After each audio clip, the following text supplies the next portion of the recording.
Thanks for checking out this movie review video. This is for the 2021 documentary This is Gwar. It's a Shudder original and it's coming to Shudder on Thursday, July 21st. So because it's a new film coming to Shudder and when I'm releasing this review it's not even out on Shudder yet, this is no spoilers, although it's a documentary. Like, you're not going to spoil a whole lot, especially if people already know a lot about Gwar, then you may not learn a whole lot from the documentary, but I would be willing to guess that most people will. I will say off the bat, this is a film that I highly, highly, highly recommend for people who are fans of Gwar, and I even highly recommend it for people who are just kind of somewhat interested in Gwar. Like, I wasn't a big fan of Gwar growing up or anything, but I always found their theatrics very interesting, and that's kind of like the big thing that I had been intrigued by. So when I saw this documentary was happening, I was like very interested to check that one out. Yeah, so I did, and I quite liked it because obviously I'm highly recommending it.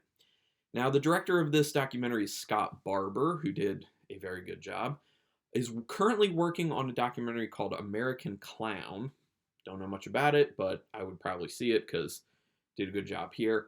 Also did one that I want to see called The Orange Years, the Nickelodeon story, because as a kid, raised on Nickelodeon basically, and that sounds fun. I would love to know more of the kind of behind the scenes, because based off of what I've seen in this documentary, Barber did a great job with the kind of behind the scenes stuff. This is like almost a 2-hour documentary film, which seems to be excessively long for a documentary, but I'm going to be honest, it flies by.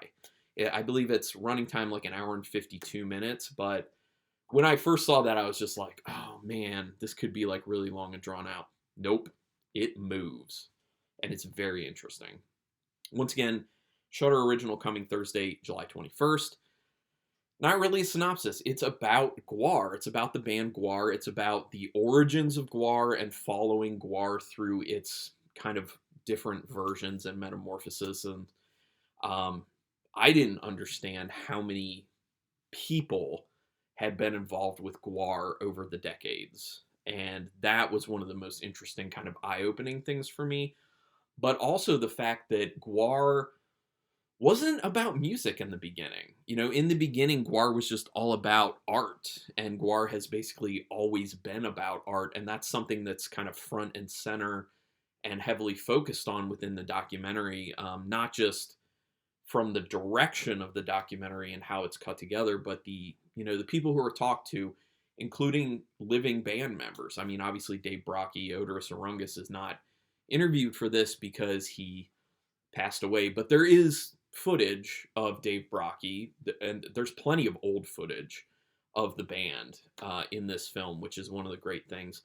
So really between the interviews, pictures, photos, album covers, show footage, behind the scenes footage of people hanging out and stuff, and there are even some like animated, well, it's like comic panel animated things when some stories are being told here and there. It moves. Like, there's enough stuff that just really keeps your interest. It's not just like, here's a person being interviewed, cut, here's a person being interviewed, cut, here's a person. It keeps it visually very, very interesting and engaging. And I love the way this is put together. So from a technical standpoint, very well put together documentary. Very, very well. The beginning of the film with people describing Gwar and the music really gets you pumped. They describe Gwar, they describe Gwar's music, but then there's some music playing in the background that just really gets you pumped up and like ready for the documentary. It's a great way to kind of get people jazzed and be like, here we go, get ready, we're having fun. So I like that they started like that. Like I said, with all the clips, pics, and interviews they use, and at a quick pace, it feels like the film really moves, even at almost 2 hours. So that is a huge achievement, in my opinion. The backstory on how Gwar came to be is extremely interesting. A lot of bands out there, it's not that interesting how they came to be. It's like some people met, they got together, they started playing, they discovered they can make music together. Then they went out and started touring. Very different for Gwar. very different, and they have a very unique story because Gwar was and still is an extremely unique band. Extremely unique. Something great in this is seeing footage of the very early Gwar and how that compares to where Gwar ended up being now. If in the beginning of the movie, if you look back after you've finished the documentary, the footage you see in the beginning and the concept and how kind of like rough things were with Gwar in the beginning, and then what you're seeing footage wise of like concerts at the very end of the most recent stuff, it's mind blowing like how much things have changed. And it's not changed in the sense of like its core values or like what it's about, because like I said, it's always been about the art. It's like how much more polished and how much bigger on theatrics it's gone. It's extremely impressive. Very, very. It's cool to experience the actual people behind the characters and personalities. Because that's one of the big things is people have mainly just known Gwar as like the characters they play on stage and the theatrics and the over-the-top crazy shows. Because a lot of times when, or almost all the time, I believe, when they were doing interviews, they were doing interviews in character. So to be just themselves and to see what their actual personalities are as just normal people, it helps you connect with them as just human beings and understand that like they're not these characters. Like this is stage performance.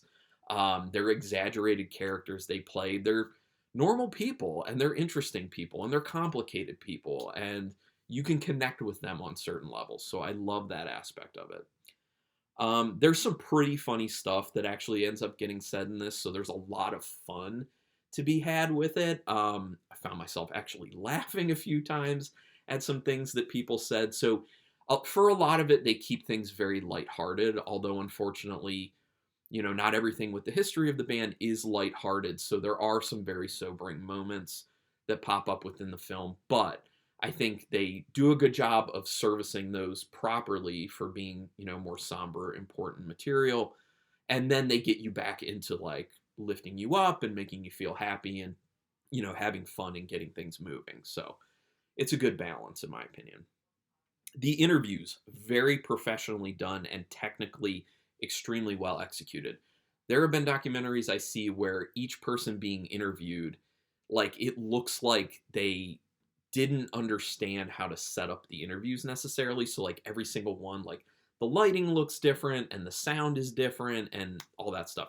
It is consistent with all the interviews. So from a technical standpoint, they knew exactly what they were doing. Barber killed it, did a wonderful job. And I think that's something that people take for granted, especially with documentaries. It's not easy to make sure that you get the lighting totally right with someone, to get the audio totally right with someone, and for it to kind of seamlessly all go together.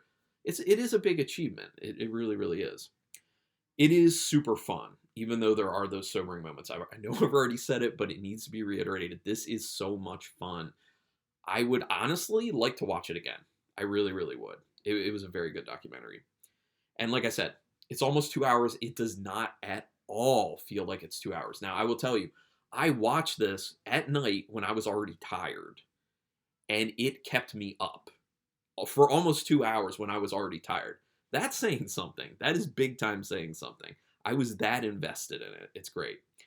There are a bunch of surprising celebrities who end up popping up in this for doing interviews. I'll tell you one of them just because they're a favorite of mine, and that is Weird Al Yankovic, which I was very surprised to see. I'm like, Weird Al? I was like, wow. But he really appreciated Gwar for what they were and kind of wanted to throw some information out there about Gwar. I thought that was super cool, and I'm just a nerd about Weird Al. Love, love, love Weird Al. Saw him in concert, was amazing. I love, love, love. This is my final thing on it. Love that the main thing behind Gwar started and has always been art. I know a lot of time kind of art gets lost when people start a certain way with art and then it can kind of morph over time and then it becomes about, egos, or it becomes about money, or it gets perverted over time. But it's just good to see that even though there were a few moments where things kind of like dipped out of the realm of focusing fully on art, for the most part they always kept with their focus on art. and I love that, and I love that it continues with the band still, and that's just it's great. It's great. So obviously, I really enjoyed this film. I would love to hear what other people have to say about it. So you can put comments that have spoilers. That's totally fine. So if you do not want spoilers, just don't read any of the comments. You can leave a comment if you want. But obviously, I highly recommend this. Out of 5 stars with half stars in play, 4.5 stars on this documentary. Quite good. Really enjoy it. And if you've seen my ratings, you know that 4.5 stars is serious. Like I do not give that out often at all. Like it's rare that I give out 4 stars. So 4.5, huge. This is great. Check it out. Like I said, put some comments down here if you want to talk about it or just about Gwar in general. I don't listen to a whole lot of Gwar, so honestly, give me recommendations. Like, what are the best Gwar albums, the best Gwar songs to listen to? Because now, after seeing this, I want to listen to Gwar. Literally, I work tomorrow. I'm probably going to be listening to Gwar while I'm working. Just saying, because I have Spotify. So, anyway, do me a quick favor, hit subscribe to my channel if you haven't already. That's your best way to repay me if you like this video or any video I've ever done. It literally keeps me motivated, so I appreciate that. Also, hit the notification bell button, and then you'll know when I'm putting up new videos, which I'm doing 4 at a time, or 4 at a time, 4 each week at this time. Talking, you know. But regardless, thank you very much for taking your time to watch this video, and until next time, keep it brutal.